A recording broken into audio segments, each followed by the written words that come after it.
مضل له ومن يضلل فلا هادي له أشهد أن لا إله إلا الله وحده لا شريك له وأشهد أن محمدا عبده ورسوله لا نبي ورسول بعده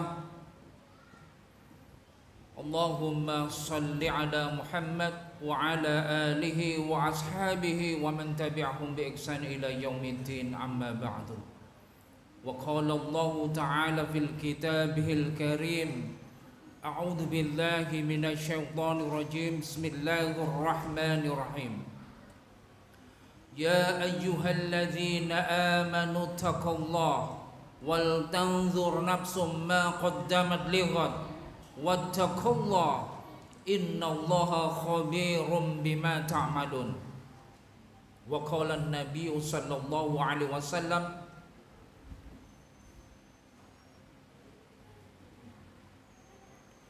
من كان يؤمنون باليوم الآخر فليقل خير أو ليصمت.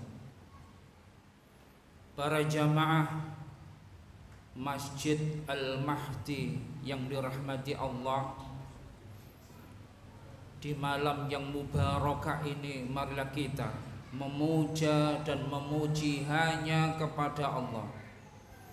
Tidak ada kekuatan, tidak ada penguasa semesta ini yang lebih cinta melebihi daripada Allah Subhanahu wa taala.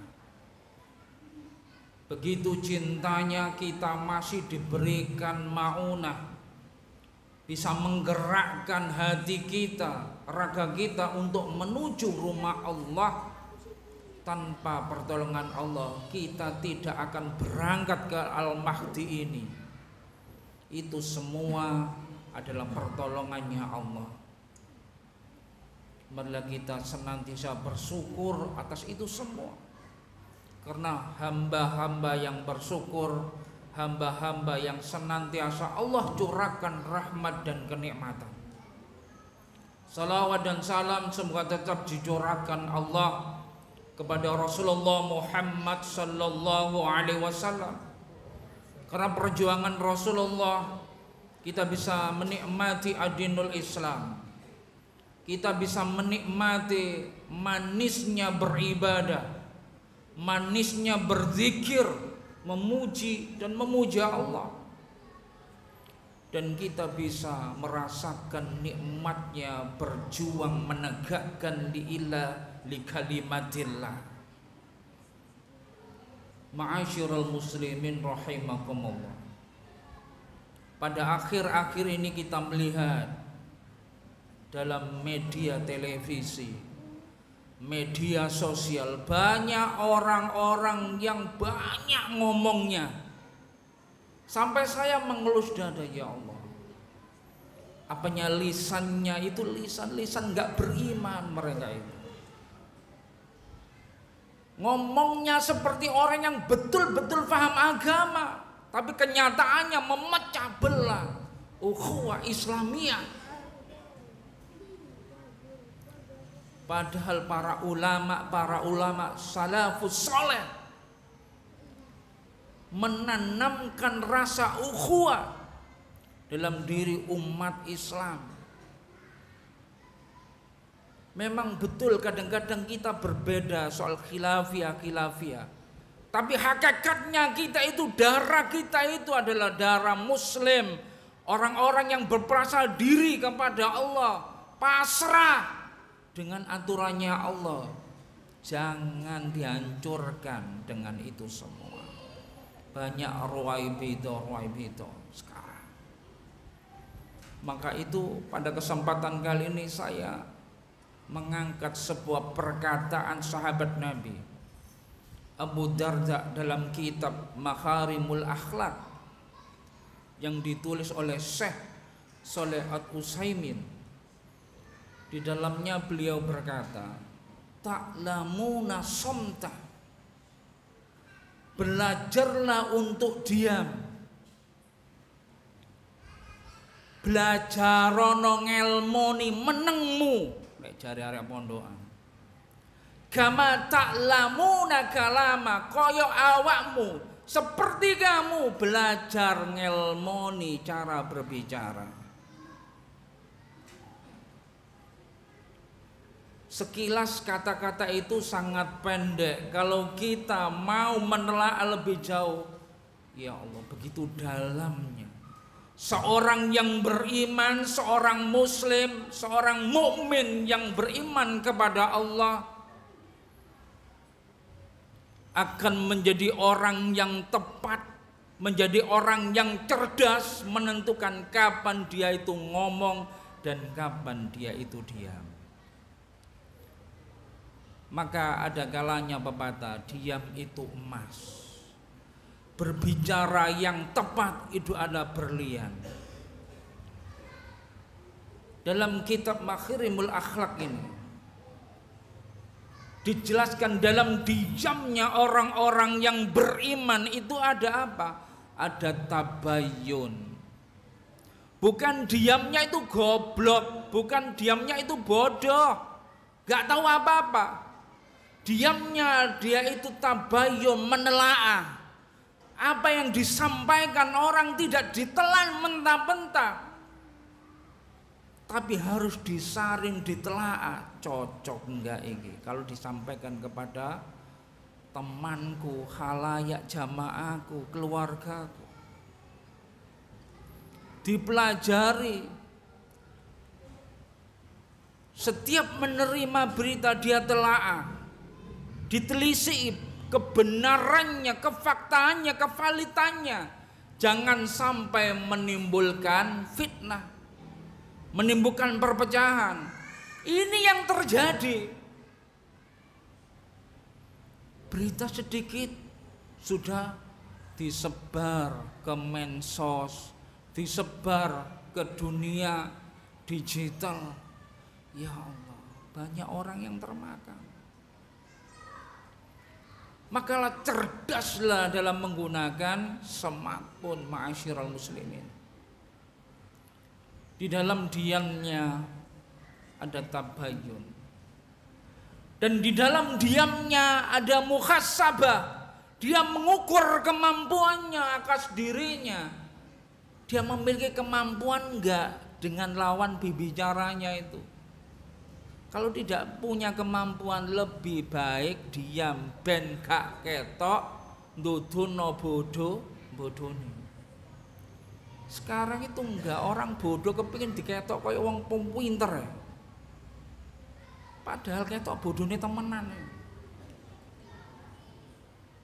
Makanya orang yang alim ngomongnya sedikit, tapi ketika dimintai berpandangan, berfatwa, berkata, dia akan ngomong sesuai dengan kapasitasnya. Karena apa? Di dalam diamnya dia mengikra, mentelaah, memahami karakter orang yang diajak bicara. Maka itu di dalam ilmu public speaking kita harus paham itu. Siapa lawan bicara kita? Kalau kita tidak memahami, kita akan pasti direndahkan.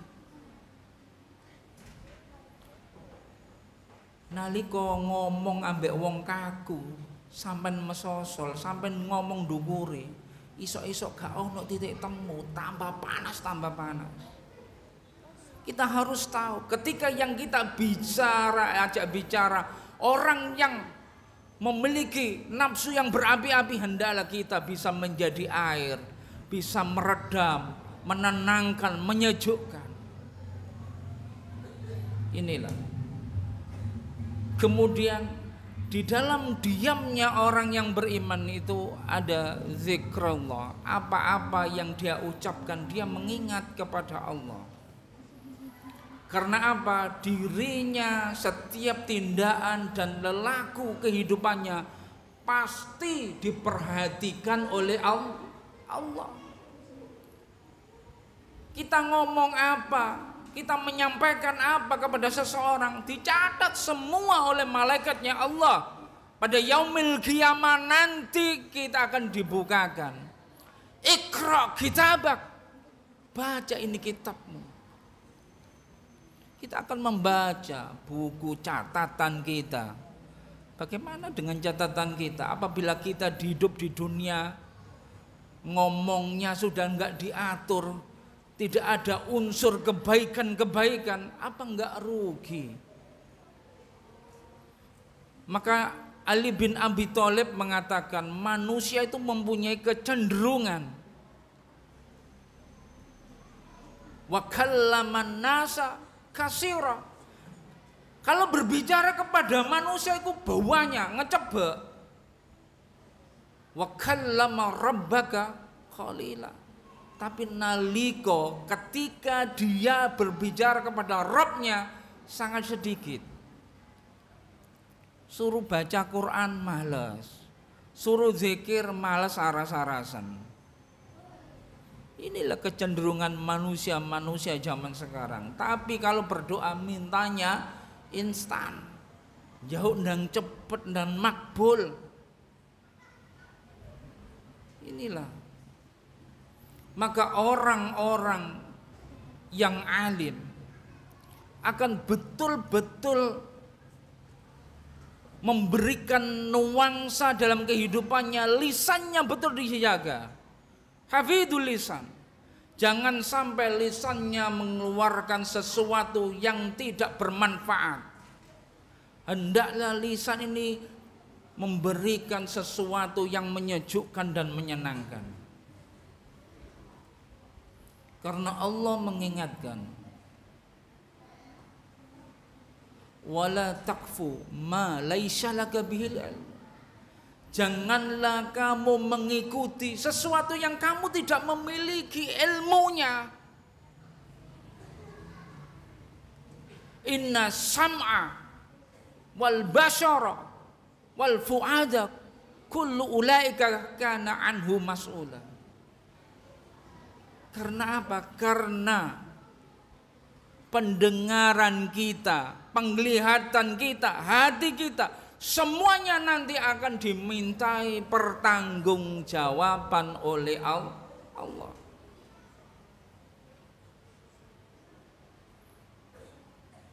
Apa yang kita dengar, apa yang kita bicarakan, apa yang kita lihat, semua dimintai pertanggungjawaban oleh Allah. Maka orang-orang yang beriman, orang-orang yang alim itu sangat berhati-hati dalam berbicara.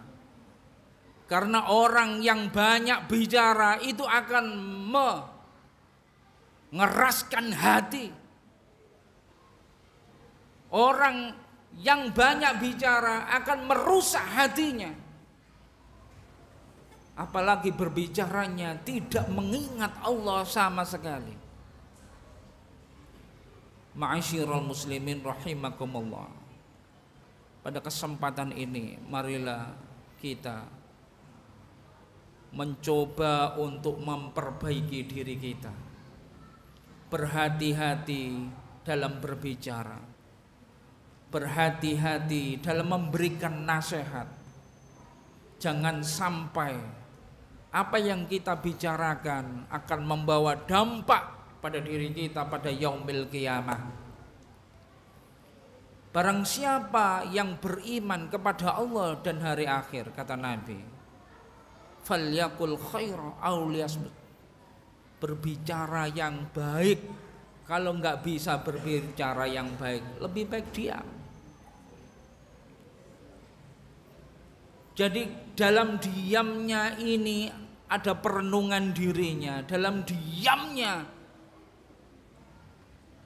ada muhasabahnya, dalam diamnya ada zikirnya kepada Allah, dalam diamnya ada doa, ya Allah jadikan kata-kataku, jadikan uraian-uraian yang kusampaikan akan menjadi wasilah untuk diriku, kebaikanku dan orang-orang di sekelilingku. Ini doanya. Dan ketika berbicara maka ditempatkan pada tempat-tempat yang memang betul-betul dibutuhkan dia untuk bicara. Ketika dia menyuarakan bicaranya, ketika apa? Ketika agamanya diinjak-injak, dia berbicara lantang. Bila perlu mengangkat senjata apabila Islam dihinakan, apabila saudara muslimnya dihinakan. Ini penting ma'asyiral muslimin. Jangan karena politik, jangan karena kolega menggunakan agama untuk membenarkan dirinya dalam berkata-kata. Na'udzubillah min dzalik. Maka seorang yang alim bicaranya adalah suatu kemanfaatan, diamnya adalah zikir kepada Allah. Semoga kita semua menjadi orang-orang yang dijaga Allah akan lisan-lisan kita. Aqulu qouli hadza wastaghfir li wa lakum innahu wal ghafurur rahim. Wassalamu alaikum warahmatullahi wabarakatuh.